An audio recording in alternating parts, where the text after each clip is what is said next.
Úvodný zápas na domácej pôde sa začal pre žltomodrých veľmi dobre. Už v 65. sekunde po góle Slanináka viedli 1-0. Potom však ďalších takmer 30 minút diváci gól aj napriek rýchlej a pohľadnej hre oboch mužstiev nevideli. Až v polovici stretnutia sa Kežmarčania opäť presadili, keď do bránky výborne chytajúceho Ondrejku pretlačil Puk v početnej prevahe obranca Rusná.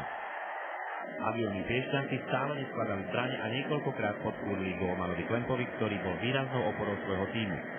Jastraby definitívne zlomili odpor svojho súpera v 53. minúte, keď na rozdiel 3 gólov oslabení zvyšoval Grosár. Tenický hráč po efektnej Šekného asistencii uzavrel niečo vyše 3 minúty pred koncom stretnutia skóre na 4-0.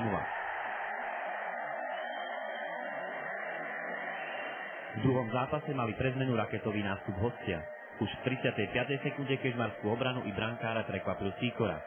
Po tomto momente sa domáci hokejisti aj napriek trojnásobne vyššej streleckej prevahe gólovo nepresadili. Prvý gól do piešťanskej siete padol až v 23. minúte, keď sa v presilovej hre presnou strelou vyznamenal Ďurák. Prakticky od začiatku prostrednej 20 minútovky sa takmer stále hralo na jednej či druhej strane v početnom oslabení, hra bola často prerušovaná, nechýbali ani vzájomné šarvátky či provokácie. Okrem spomínaných momentov však z nej padli ešte ďalšie 2 góly, oba v početnej prevahe 5-3. Najprv v 30. minúte na 2-1 zvyšoval krásnou ďalekonosnou strelou kežmarský bek Bodnár a 8 minút neskôr vyrovnával Piešťanec Učeň. Posledná tretina sa niesla v znamení tvrdého boja o každý meter ľadu.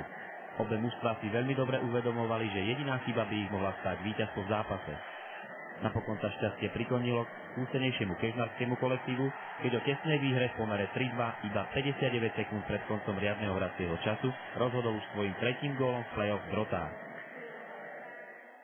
A tak prvý zápas bol z našej strany veľmi dobrý, začali sme dobre, dali sme vlastne góly a vyhrali sme ten zápas pomerne, dá sa povedať ľahko, len dneska tí Piešťanci vyslovene bránili a opierali sa o skvelého brankára, ktorého asi majú.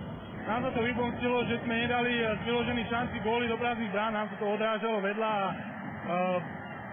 tento zápas bol dosť ťažký, no ale myslím, že Piešťanov tu zvalíme a poučíme sa z týchto hlúpych chýb, čo sme spravili dneska. No.